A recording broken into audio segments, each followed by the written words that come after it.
আসসালামু আলাইকুম সকলকে সুস্বাগতম হালকেনস্টাইন ইনফিনিটি স্কুলের নতুন একটা ভিডিওতে। আচ্ছা তোমার সাথেও কি এমন হয় যে তুমি পরীক্ষার আগে মনে করো যে না সবকিছু তো পড়ছি, এবার হয়তো আমি ভালো রেজাল্ট করব, ভালো স্টুডেন্টের কাতারে পড়বো। কিন্তু পরীক্ষা হলে পরীক্ষা দেওয়ার পর বা রেজাল্টের সময় তুমি আসলে বুঝতে পারো যে না, আসলে আমি এভারেজ স্টুডেন্ট, এভারেজই থেকে গেলাম।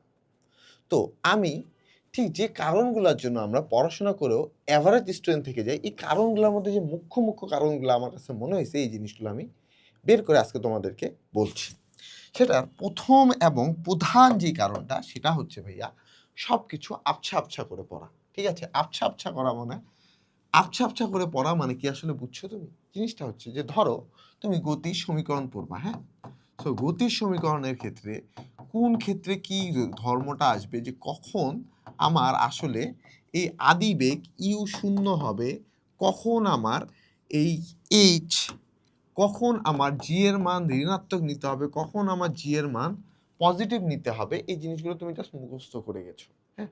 বা তুমি জাস্ট কোনো মতো পড়ে গেছো, কোনো মতো তুমি তোমার সিলেবাসটা শেষ করে চলে আসছো, কিন্তু খুব ভালো করে কনসেপ্টটা ক্লিয়ার করোনি। তুমি আসলে কনসেপ্টটা ক্লিয়ার করোনি যে কিভাবে গাছ যে উদ্ভিদ আছে, উদ্ভিদ আসলে মাটির নিচ থেকে পানি উপরে নিয়ে যায়, পাতার কাছে নিয়ে যায়, বা পাতা থেকে কিভাবে খাদ্য মূলে আসে। ঠিক আছে? তুমি আসলে বেসিক ক্লিয়ার করোনি যে অসীম ধারার ক্ষেত্রে কোন শর্তের সাপেক্ষে সেটা ইনফিনিটির ক্ষেত্রে কোন ক্ষেত্রে অসমতিক সমষ্টি দিবে, কোন ক্ষেত্রে সেটা সসীম সমষ্টি দিবে। তুমি জাস্ট কোনো মতো তোমার সিলেবাস শেষ হবে, তোমার নিজের মনে একটা শান্তি পাবা। তোমার বাড়ি থেকে যখন জিজ্ঞেস করবে যে, "তোর কি সিলেবাস শেষ হইছে?" তুমি বলবা যে, "হ্যাঁ, হইছে।" এতটুকুর জন্য তুমি জাস্ট কোনো মতো আবছা করে পড়ে গেছো, বা তুমি হয়তো জিনিসটা বুঝোনি, কিন্তু তুমি তোমার বুঝার চেষ্টাটা করোনি। তুমি স্যারকে জিজ্ঞেস করোনি। তুমি লজ্জায় স্যারকে কখনো বলোনি যে, "স্যার এই জিনিসটা আমি বুঝছি না।" কারণ তুমি মনে করছো যে এটা শুধু তুমি পারতেছো না, বাকিরা পারতেছে। এই সমস্যার কারণে তুমি কখনো আসলে YouTube এ ঘাটাঘাটি করোনি যে আচ্ছা এই টপিকটা আমি স্যারের কাছে শুনতেছি না। YouTube এ গিয়ে আমি আসলে এই টপিকটা পাচ্ছি কিনা, এই ঘাটাঘাটিটা করোনি। তুমি আসলে তোমার নিজের অলসতার জন্য সবকিছুর মধ্যেই তুমি গ্যাপ রাখে গেছো।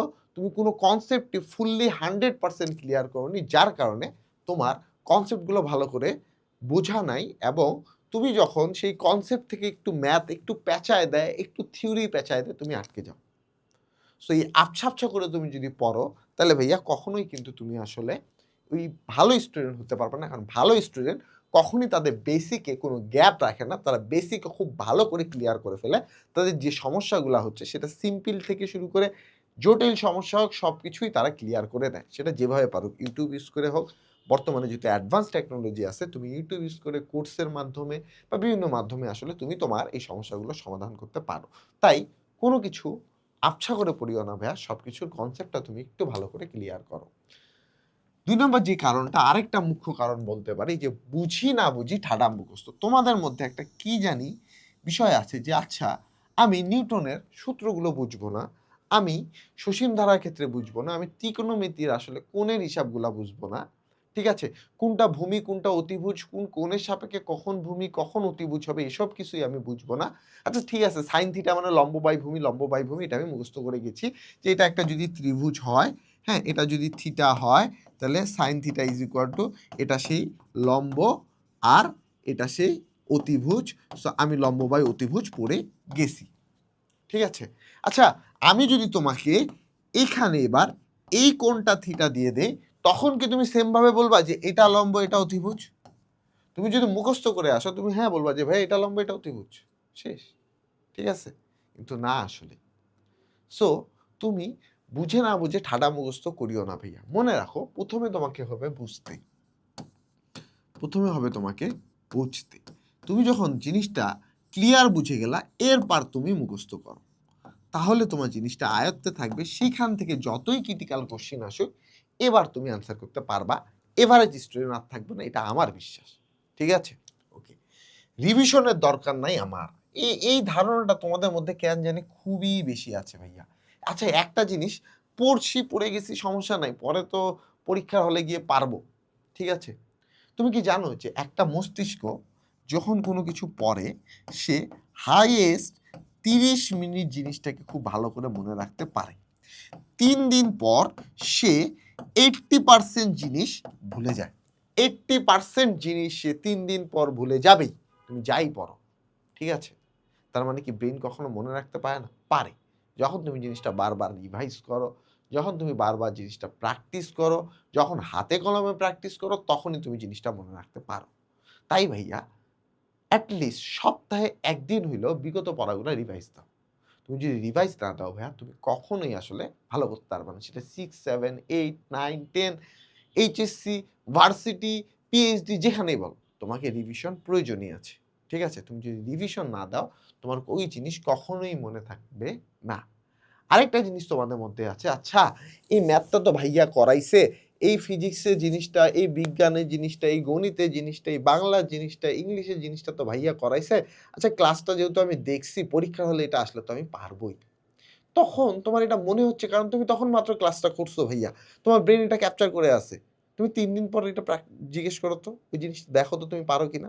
তোমার উপরে আহ হ্যাঁ, এই জিনিসটা তো আমি দেখছি। আচ্ছা হ্যাঁ, এটা তো দেখছি। আরে কি পরীক্ষার হলে মাথাটা এরকম করে চাপড়াবা। আরে এটা তো আমি দেখছিলাম। ইস! এটা যদি পড়ে আসতাম আজকে ফেলটা করতাম না। তাই না? এটা কেন হয়? কারণ তুমি শুধু দেখেই যাও। কখনো বুঝো না, হাতে লিখে প্র্যাকটিস করো না, কিচ্ছু করো না। এই কারণটার জন্যই ভাইয়া তুমি এভারেজ স্টুডেন্ট। নিজেকে প্রশ্ন করো তো কেন তোমার এই যে যতগুলা কথা বললাম, এগুলো তুমি সবগুলাই করছো না? তুমি রিভিশন দেওনি। তুমি বুঝছো না বুঝছো ঠাডা মুখস্থ করছো। তুমি কোনো কিছু হালকা, হালকা করে পড়েই গেছো।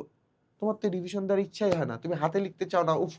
শরীরটা রেস্ট মানে যদি ঘুমাই আমি যদি ঘুমাইতাম, স্বপ্নের মধ্যে আমাকে যদি কেউ পড়ায় দিত তাহলে জিনিসটা খুবই ভালো হইতো।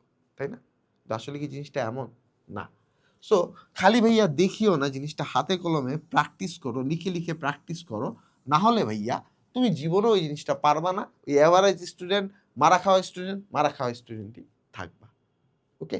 আচ্ছা, লাস্টলি যেটা হচ্ছে তোমার কাছে লিস্ট ইম্পোর্টেন্ট, আমার কাছে সবচেয়ে বেশি ইম্পোর্টেন্ট তোমার এই অলসতা, এই না পড়তে চাওয়া, এই কনসেপ্ট ঠিক না করা, এই সব কিছু পড়লে যে কারণটা তোমার আম্মু বলে থাকে যে জ্বর আসছে কি জন্য? ফোন চালাসির জন্য। মাথা ব্যথা হচ্ছে কি জন্য? ফোন চালাসির জন্য। এমন আমিও বলব তুমি এভারেজ স্টুডেন্ট আছো, পড়াশোনা করতে পারতেছো না, পড়তে পারতেছো না, কারণ একটাই ফোন চালানো। তুমি অতিরিক্ত ফোন চালাও। তুমি যে এখন ফোনে ভিডিওটা দেখতেছো, এই ভিডিওটা চলে যাবে, শেষ হবে। তুমি ফোনটা কাটে দিবা। ফোনটা কাটে আরেকটা নতুন ভিডিওতে ঢুকবা। যে আরে কেউ কিছু বলছে নাকি? আরে তারপর তোমার একটা বন্ধু মেসেজ দিবে যে চল PUBG খেলি, Free Fire খেলি, এটা খেলি। সুন্দর খেলতে ঢুকে যাবা। তার মধ্যে টুট করে তোমাকে কয়েকজন বান্ধবী মেসেজ বা বন্ধু মেসেজ দিবে মেসেঞ্জারে, সুন্দর মেসেঞ্জারে মেসেজিং করতে তারপর ঢুকলা Facebook রিলসে। উফ! রিলস দেখছি আর শান্তি লাগছে। শেষ। তোমার ওই এভারেজ স্টুডেন্ট খুব টার্গেট নিছিলা আমি ভালো স্টুডেন্ট হবো ভাইয়া, ঘোড়ার ডিম হইছো। সো এই জিনিসগুলা ভাইয়া ভুলেও কইরো না। এগুলো মেজর কারণ এই যে তোমার এভারেজ স্টুডেন্ট থাকার কারণে। তুমি যদি পরিশ্রমী হও, তোমার সাফল্য অবশ্যই আসবে। হয়তো একটা ভালো স্টুডেন্টের ১ বার বা ২ বার বা ৩ বার করলে একটা ম্যাথ হয়ে যায়, তোমাকে ৫-৬ বার করলে হয়। সো তুমি ৫-৬ বার পর্যন্ত যদি নাই যাও, তুমি কখনোই আসলে ভালো স্টুডেন্টে আসতে পারবা না। সে এখন ১-২ বারে ম্যাথটা বা ৩ বারে ম্যাথটা করতে পারতেছে কারণ সে ওই সময়টাতে যখন তুমি গাফিলতি দিছো, তখন সে ঠিকই ৫-৬ বার করছে। তাই তোমার যদি টার্গেট হয় যে না আমি আসলে ভালো স্টুডেন্ট হব, তাহলে ভাইয়া এই জিনিসগুলা যে বললাম এগুলো ভুলেও করিও না। ঠিকভাবে পড়াশোনাটা করো। আর তোমাদের জন্য যদি মনে হয় যে না ভাইয়া আমার তো সলিউশন দরকার, আমাকে একটা কিছু সাজেস্ট করেন, তোমার কাছে সাজেস্ট আমি বেশ কিছু জিনিস করতে পারবো। তোমাকে আমি যে জিনিসটা সাজেস্ট করতে পারবো, তোমার ইউটিউবে ফ্রি ক্লাস আছে। ইভেন আমাদের এই হালকেনস্টাইন ইনফিনিটি ইয়াতে তোমার হচ্ছে ইনফিনিটি স্কুল যে চ্যানেলটা আছে, এই চ্যানেলে ইউটিউব চ্যানেলের মধ্যেই তোমার ফ্রি প্লে লিস্ট করে দেওয়া আছে। তোমার যে অর্ধবার্ষিকী যে চ্যাপ্টারগুলো আছে, এই চ্যাপ্টারগুলো সব তোমার দেয়া আছে। তোমার যদি মনে হয় যে না আমার একটা টিচার প্রয়োজন, তুমি নাও টিচার বাসায়। কি সমস্যা? তোমার আব্বু-আম্মু কি টাকা দিবে না? অবশ্যই টাকা দিবে। তোমার যদি মনে হয় যে না বাসার টিচার তো আমাকে সেই পরিমাণ সার্ভিস দিতে পারবে না, আমাকে যেগুলো ইনফিনিটি স্কুলে ভাইয়ারা সার্ভিস দিবে, তাহলে তুমি এই কোর্সগুলোতে এনরোল করে ফেলো না। এত দেরি করতেছো কেন? এখানে তো সব কোর্সই আছে তোমার। তোমার অর্ধবার্ষিকের প্রিপারেশন তুমি যদি ডিটারমাইন্ড হও যে না ভাইয়া আমি খুব ভালো করে পড়াশোনা করবো আর আমার একটা মাধ্যম প্রয়োজন, তাহলে ইনফিনিটি স্কুলের কোর্সটা তো আছেই। তাহলে দেরি করছো কেন? এখন এনরোল করে ফেলো। আর তুমি যদি এভারেজ স্টুডেন্ট হও আর এই জিনিসগুলো যদি তুমি করে থাকো, তাহলে কমেন্টে জানাও যে হ্যাঁ ভাইয়া আমি ওই জিনিসগুলো করছি। সত্য কথা বলতে আমিও কিন্তু এই জিনিসগুলো করছিলাম।